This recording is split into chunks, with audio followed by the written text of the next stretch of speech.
Hi everybody, I'm Jack Devine, and today we're going to talk about soloing strategies over the Grateful Dead song, Fire on the Mountain.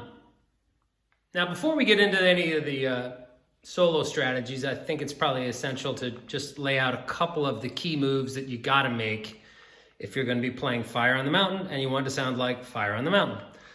The first is probably just knowing what the rhythm vibe is. If you're trying to get the Garcia thing together, his approach isn't doing all the heavy funky stuff that you hear in this loop here. It's not this. That's more like the Bob Weir part. The Garcia thing is more just locking with the drums. So he just has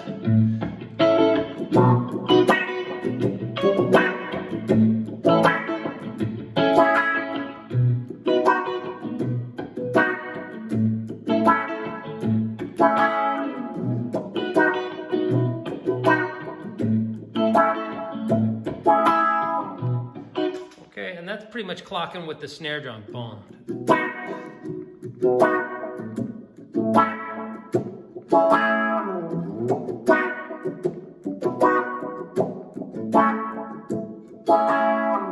This kind of vibe. And, I've got a little echo, one repeat. Okay? Obviously, there's the envelope follower.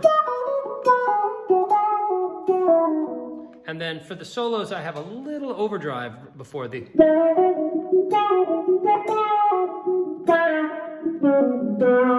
It helps thicken it up and drive the input of the envelope follower a little bit more. So, other key licks that you're gonna have to get under your belt is this little diad.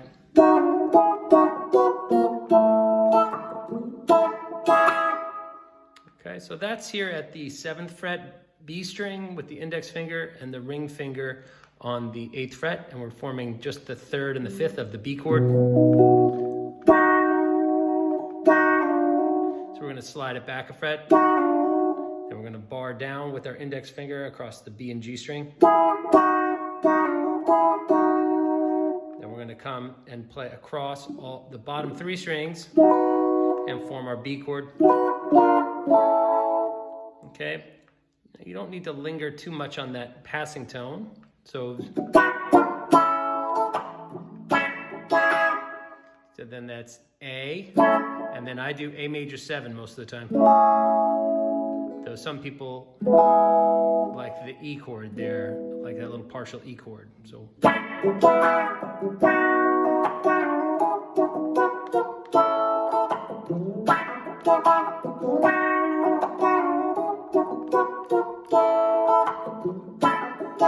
So let's take a look at a nice line that everybody will recognize when you play this song. Okay, so it's going to start here at the 11th fret G string.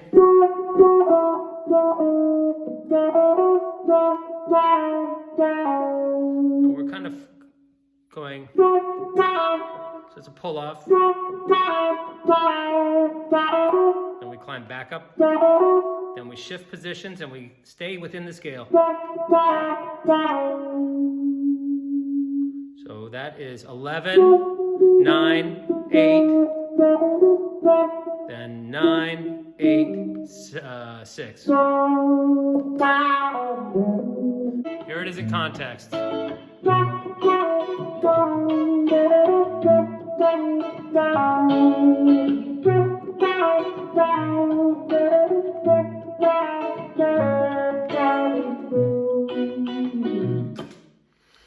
Okay, so soloing strategy number 2 over this bad boy is to do these little sequences that build over top of the 2 chords. Most patterns that you hear will be... Here, that's a great thing. Let's hear that sound, okay? Okay, so we're just gonna come up.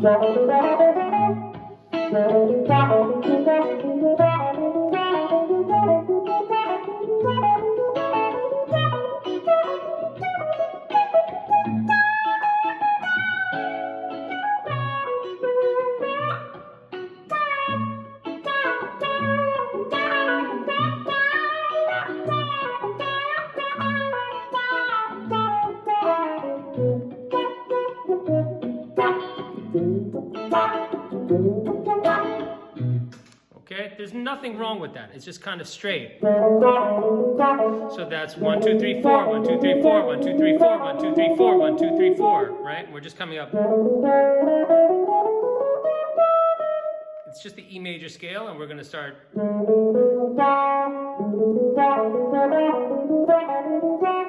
Okay? Now, if you take that same sequence, but rather than play groups of 4, try groups of 5, watch what happens.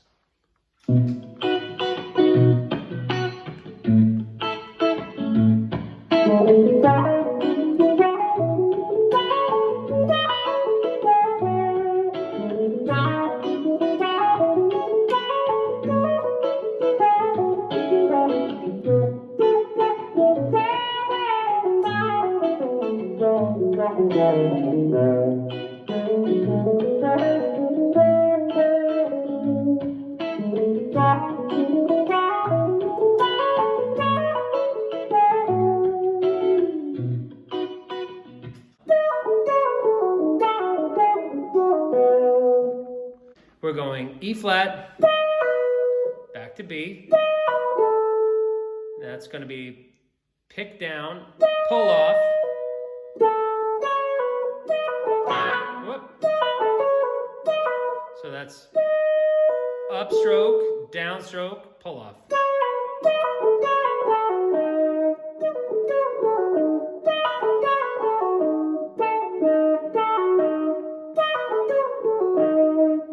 So what are we doing? We're doing a little. That's the B major. That's the B dominant 7, right? That's B7. Then we're gonna go. So that's the 7/9. That's the 9th. So we're gonna use that shape. Now our pinky's right here. Again, that's just a B7 arpeggio. Okay, so we're going to come here and go. This is probably the most uncomfortable, but you don't have to stay in this position. Once you tag this this G sharp note or A flat note, you can bring the bulk of your hand back. You don't have to. You're not going to be playing that over and over again like some sort of. You can just go and get back into, so all you have to do is reach for it and let go of the tension, okay? So that is another triplet. So that's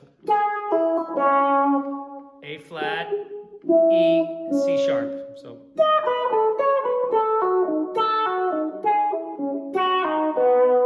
and then if this is, we're going to pull our pinky back here again, and this is, you can kind of recognize that as part of a B chord.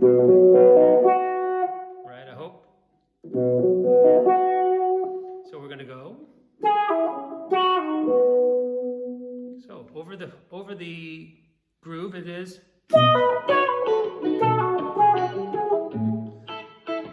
Here we go, and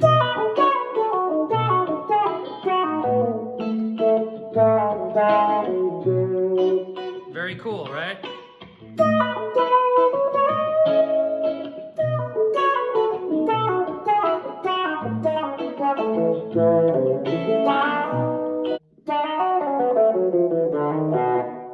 That's the line. So if we connect that idea to the thing we did before, now granted, we won't be using this little part. We're going to stop those arpeggios. Remember the descending?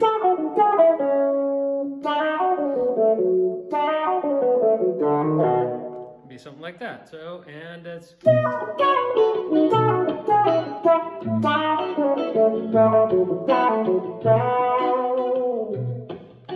Okay. We could even go to another idea, like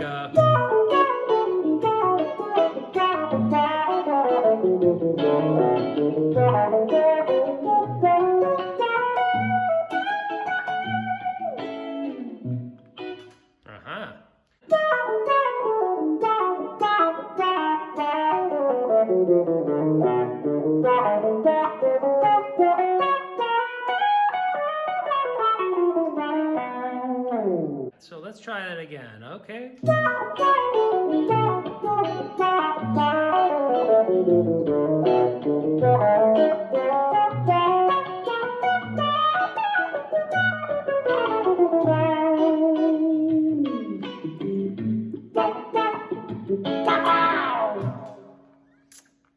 So that thing up here at the top is kind of a standard Garcia thing. It's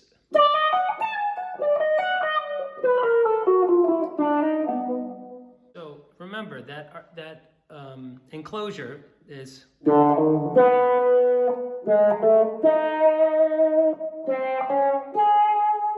so that is A flat to A to now to the third of our B chord, and then we're going to do this weird. So that's C, C sharp, A flat. And now that shape gets brought up here. So that's the flat 5 and the 5 of the B chord and the 9 of the B chord. And then you can bring that little shape with that approach note in lots of places. That's in key. That's in key, right? Because we're going 6, 7, 4, 3.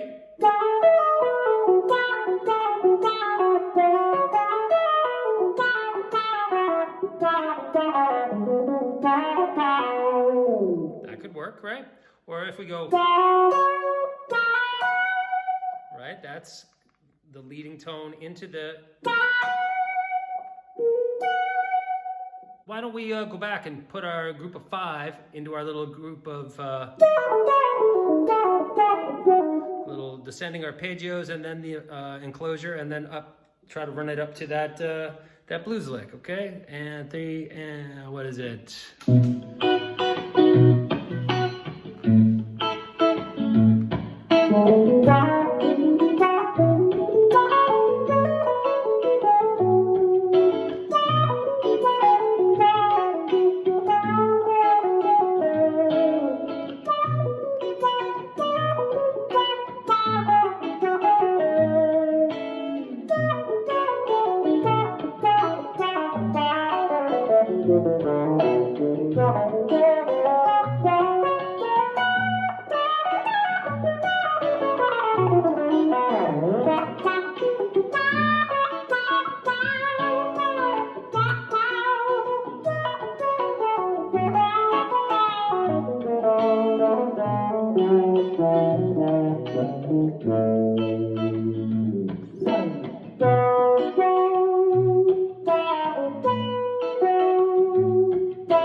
Sorry.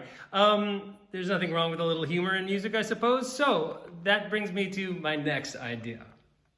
With a song as repetitive as Fire on the Mountain, you may want to explore the wonderful technique and strategy of quoting other melodies and superimposing them into the song that you're playing over. This is a tradition that is very popular in the jazz idiom, but not that popular within the contemporary rock or classic rock stuff. But you heard me drop the,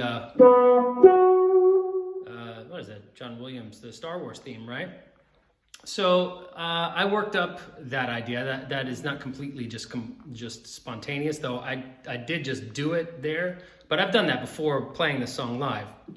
There's also another clever, well, I think it's clever, but where we quote right after that. I figured out this little thing. So let me show you this, and maybe you use it, maybe you don't use it, maybe you send me hate mail. So let's.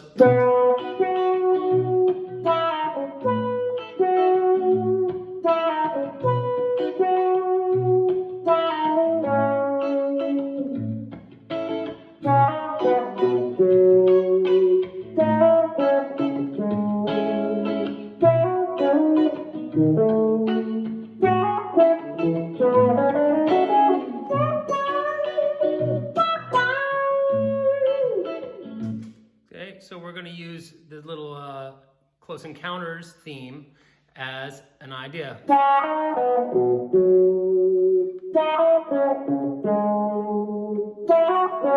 What is it?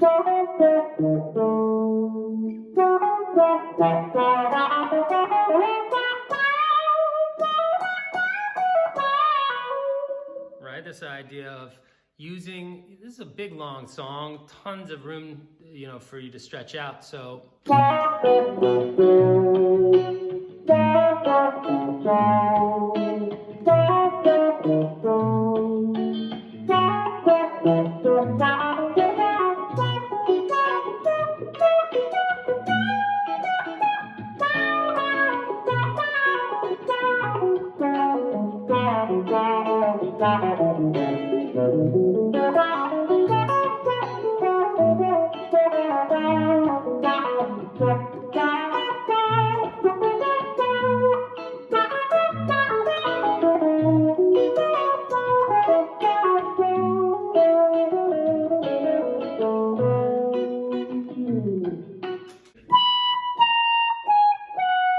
okay, we've all heard that.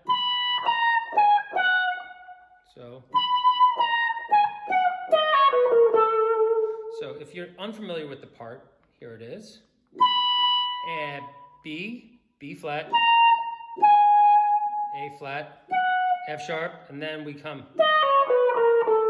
So that's E flat, C sharp, or whatever that, I don't know what, I always get confused with the enharmonic stuff. So that's, so all in.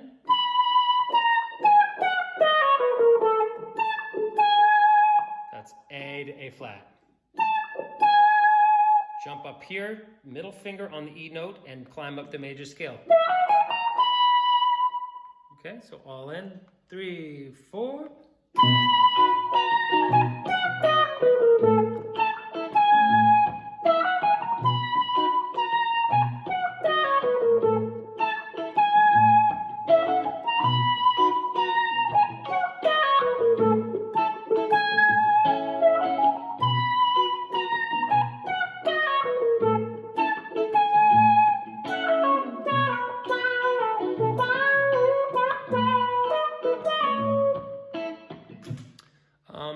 There is one little variant that you can do there after you go.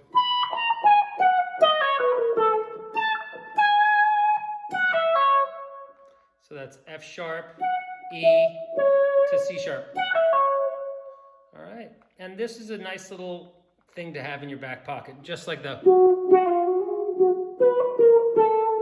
melody or any of those little quotes. So if you have these little cells of musical knowledge that you can drop at a moment's notice, then boom, you're just, you're prepared. Now, this is what I was trying to teach you though, is this little scale.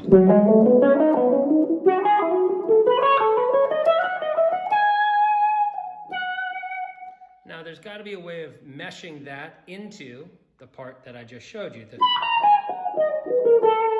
Okay, but what are we doing here? Again, there's some economy strokes to help and odd numbers.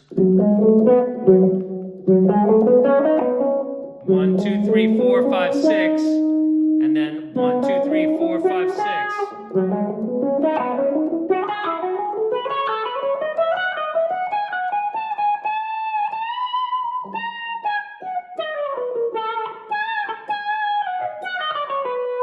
Now look at the picking pattern, okay? Down, down, up, down, down, up, down, down, up. Right? Again, it's using this economy picking to help create these groups of 6 quickly, okay? So let's hear it in context.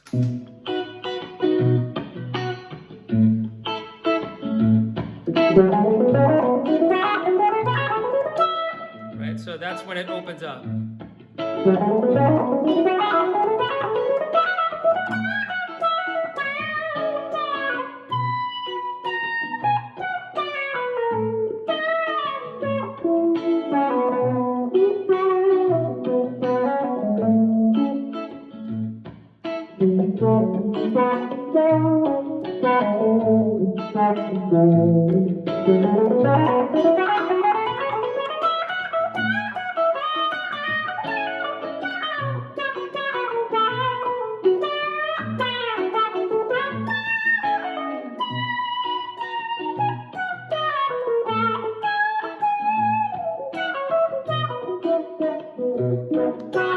Those are the building blocks. You put them together in any way you see fit that pleases your ear and your audience, and hopefully you guys can take your your fire on the mountain chops to another level, right?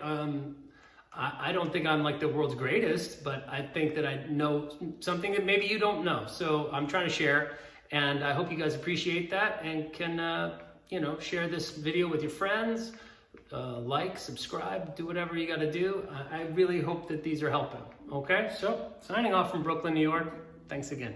I'm Jack.